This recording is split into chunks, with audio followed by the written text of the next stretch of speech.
Hello. Today I'd like to talk about solar energy.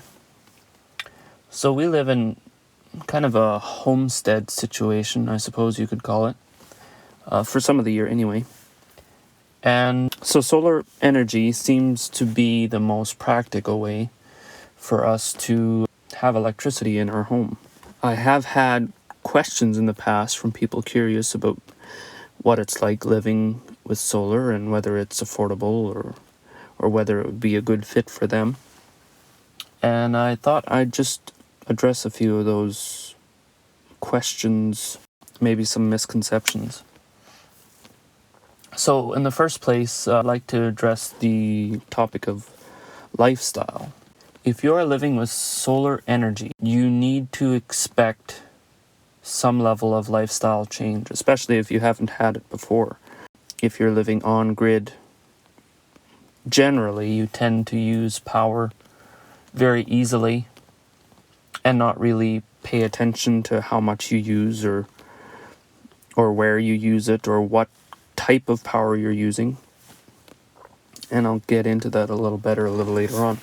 So the first thing you need to expect is a bit of a shift from being less energy conscious to more energy conscious. In my experience living with solar, generally every single thing that you plug in is something that is on your mind. It's something you think about when you're using it. Everything from plugging in your phone, your computer, to what you use in the kitchen, to the appliances that your household runs. And of course that depends on the size of the system that you have, but that's going to tie into the question of affordability. But either way, that is something that definitely shifts when you're providing your own electricity. And in the case of solar electricity, obviously the amount of energy you have available at your disposal is directly related to the amount of sun you have as well, but then how much direct sunlight you are receiving onto the array.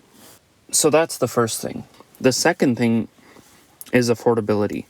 I get asked by some people who have considered a solar array on what the price is and how affordable is it.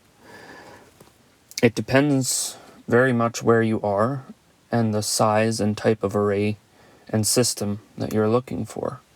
In my area, for the needs that I would have, bringing in power would cost probably in the range of $50,000 to $70,000. My system, the way it is now, cost me probably under 10.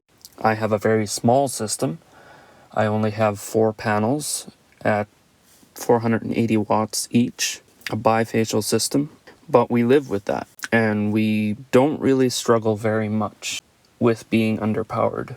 I also have a cheap Amazon inverter and a single Outback charge controller that is hooked up to 4 12-volt batteries, 280 amp hours apiece, which is then fed to the house from there.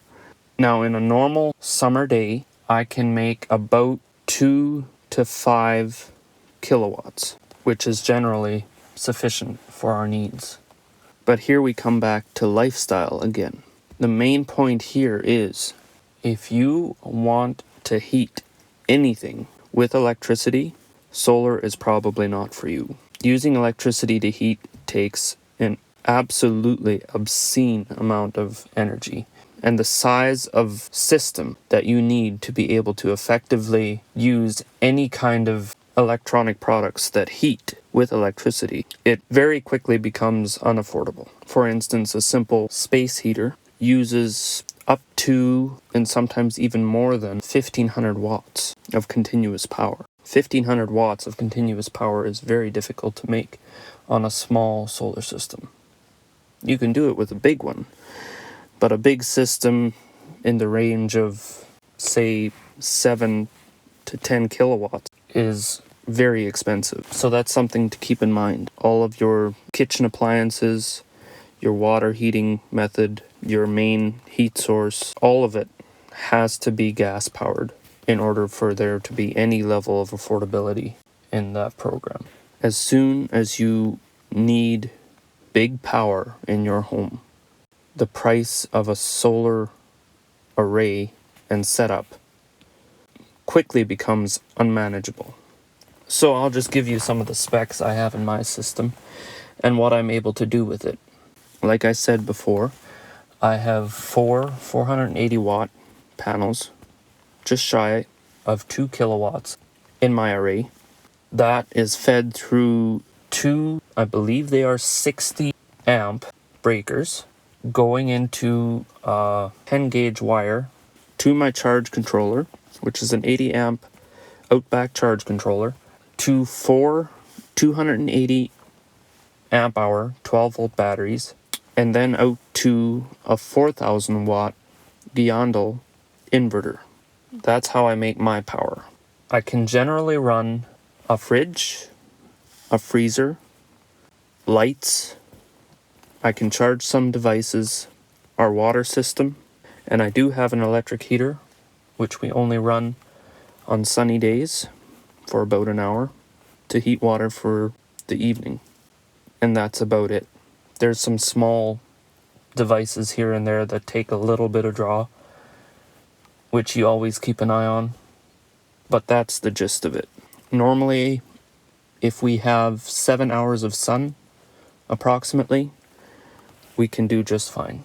If we have cloudy days for 2 days in a row, we start to struggle. So that's about it. That's the main thing I'd like to say. It's normally about lifestyle and what you're willing to cut down on, what you're willing to adjust to, and the changes you're willing to make in your life. It's a very different attitude towards energy that makes solar work. You have to be much more conscious of how you use power, where you use it, and what you're using it for how long. I check my voltage on average 3 to 4 times a day just to see where the power level's at, to be able to make decisions on what I can or cannot do that day. So hopefully I answered some questions that somebody was thinking, and I hope you all have a wonderful day.